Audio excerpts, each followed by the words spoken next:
guys, this is Dawn with Furtastic Friends, and today I'm bringing you another yummy and easy recipe. Today we are making potato and ham casserole.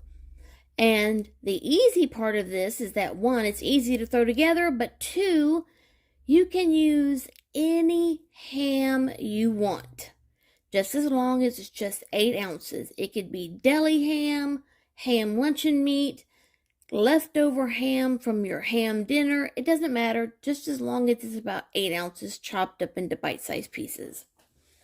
Now, the first thing that you need to do is, and I've already done this, take you about 5 large russet potatoes, peel them, cut them into chunks, and along with about a teaspoon of salt, place that into a large pot of water and then parboil them for roughly 15 minutes. You do not want to overcook these, so do that and then drain them, put them to the side. I've already done that. Now we need to start our ham, onion seasonings and our bechamel sauce that's going to go over the whole thing and bake in the oven. So let's get started. Now I'm going to put just a tad of oil in the pan.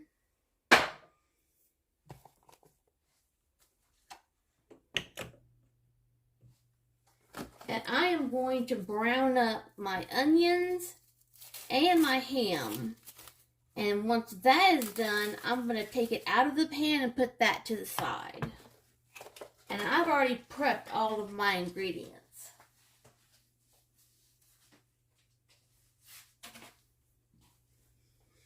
I still had a little bit of ham left over from the last time that I had a spiral cut ham.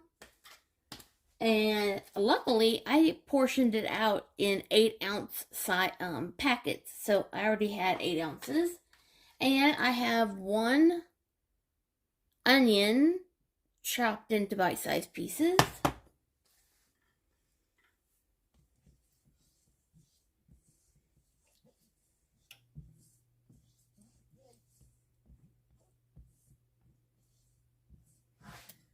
Now, I am going to be doing a few things different from the recipe. The recipe calls for browning the onions and the ham, and that's what I'm going to do. But then, on the bechamel sauce, no, I'm sorry.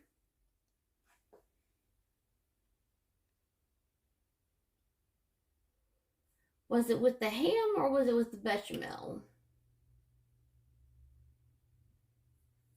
On one of these steps, I'm going to be adding in some garlic because they don't have garlic listed anywhere in the recipe. And I think garlic might, kind of like oomph this recipe just a little bit. Guys, please forgive my voice. I'm having a hard time talking. I don't know what's going on with my mouth today.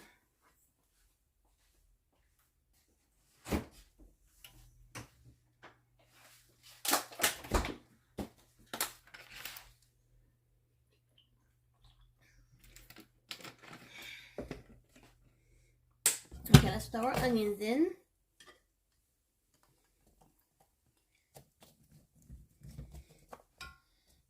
And basically just break those up to separate all the little pieces.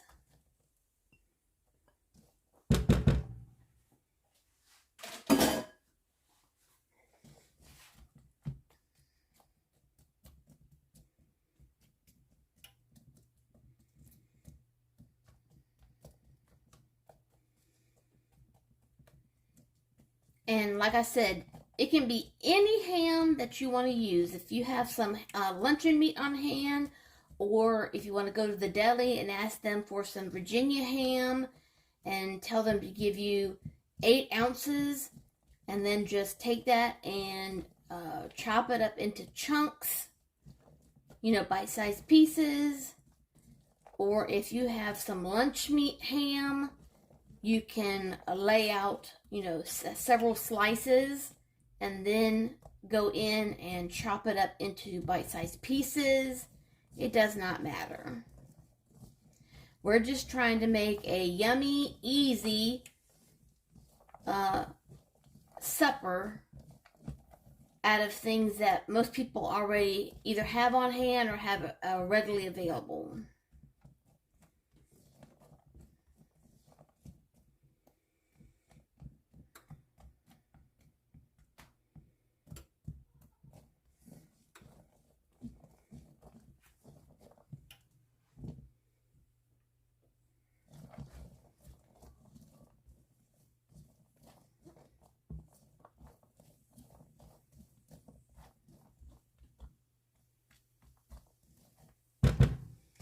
Okay, and I'm going to throw in my ham.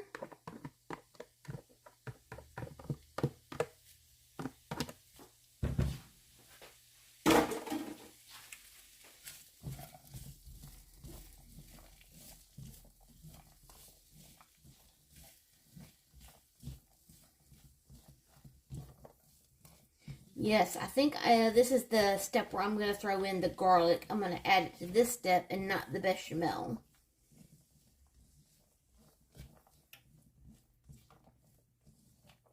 Because onions and garlic go so well together.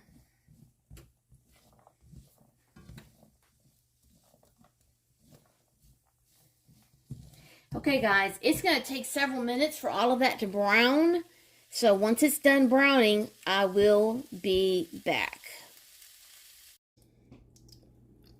Okay guys, I finished up the ham and onions and I put it to the side. Now I am starting the bechamel sauce. I've got 2 tablespoons of butter already melted.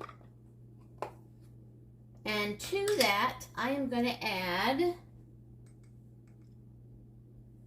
2 tablespoons of all-purpose flour.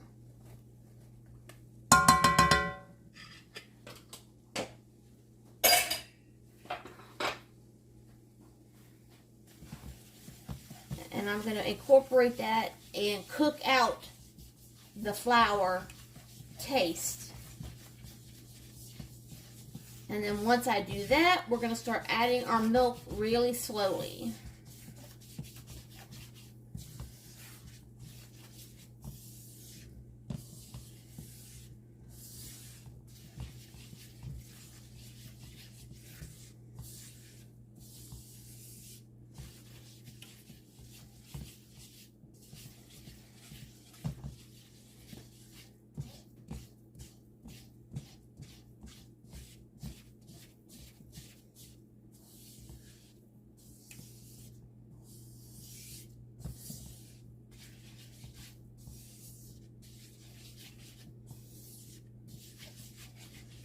It usually only takes about a minute or 2. It doesn't take that long to cook your butter and flour.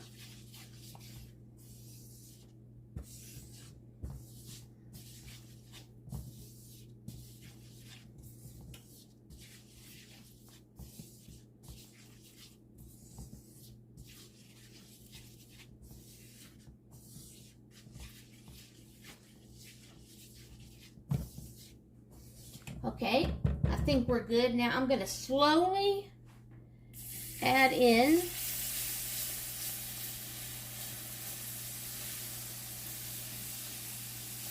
up to 2½ cups of milk.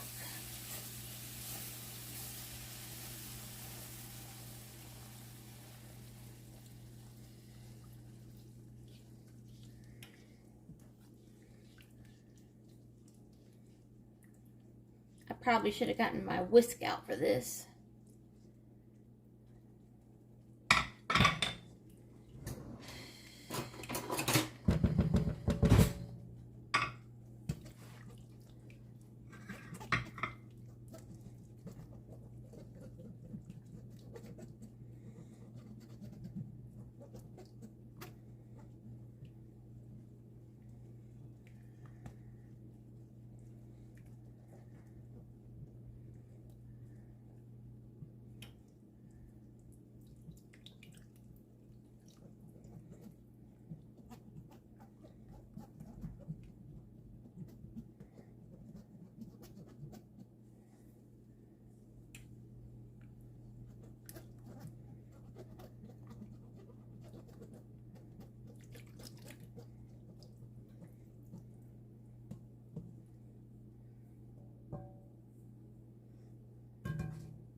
Now, once we've incorporated all of our milk, we're going to let this simmer until it thickens up to the proper thickness for our bechamel. Now, the recipe does not call for anything other than just some basic seasonings, and that's it. It doesn't call for any cheese. But I'm debating on whether or not I'm going to add just a little bit of Parmesan to give it a little bit of kick from the Parmesan, since we're doing potatoes and ham. Of course, you don't have to do that. You can leave the bechamel just like it is.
Okay, guys, I'm going to go ahead and let that simmer for about 5 minutes and let it thicken up.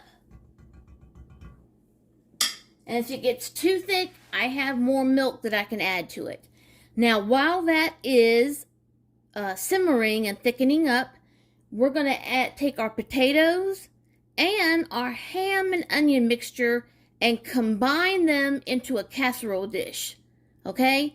So, let's let this simmer. And then we're going to combine the potatoes and the onion and ham mixture into a casserole dish, so that when this is done, we can pour our bechamel sauce over the potatoes and ham and onions in the casserole dish. So guys, I'll be back in just a moment. Okay guys, the bechamel sauce or bechamel cheese sauce is done because I did add the Parmesan. And now, I have the potatoes, the parboiled potatoes, and the ham and onion mixture in a casserole dish. So now, gosh, I don't know if I can hold the camera and do this.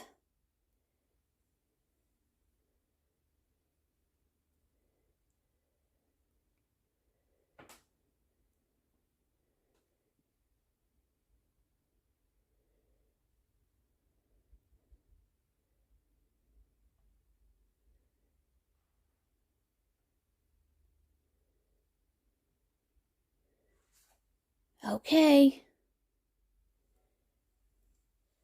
Woohoo! Okay, guys. Now, go ahead and just top this with some mozzarella cheese, or you can top it with any cheese that you think that you would like. If you like Swiss, shred up some Swiss and put that on top. The recipe calls for mozzarella. So I am going to use a mozzarella provolone combo, and I'm going to sprinkle that on top and throw it in a 350-degree oven for about 20 minutes. And then I'm going to check it, and if it needs to go any longer, then I will let it go, a little longer, and I will let you know when I come back how long it took to cook this casserole. Okay guys, the potato and ham casserole has come out of the oven, and I let it sit for about 10 to 15 minutes. Hopefully it's cooled off enough for me to dig into it and give it a taste. Let's see how this turned out.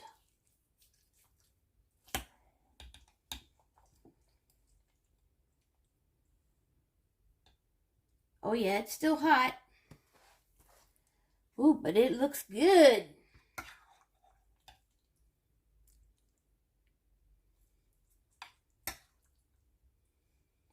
And since there are no green veggies in this, I'll be serving this with a salad. Ooh, the steam is really coming off of this.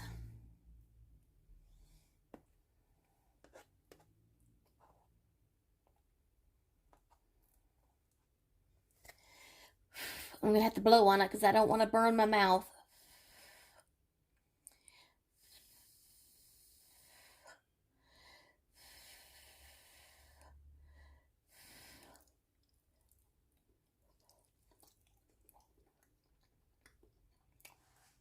Mmm. Oh my goodness, that is good. Oh my gosh, guys. That is so good. And I'm so glad I added the Parmesan to the bechamel sauce. The only thing that I probably would change next time is that some people are sensitive to strong spices, so I might cut the pepper back to half a teaspoon instead of a full teaspoon. If you love pepper, then just keep it like it is. I love pepper, but I might not want a whole teaspoon in the dish. But other than that, OMG, this is mighty tasty. And I will keep this recipe in my repertoire because I like making honey baked hams and then cutting off the ham and freezing it for future meals.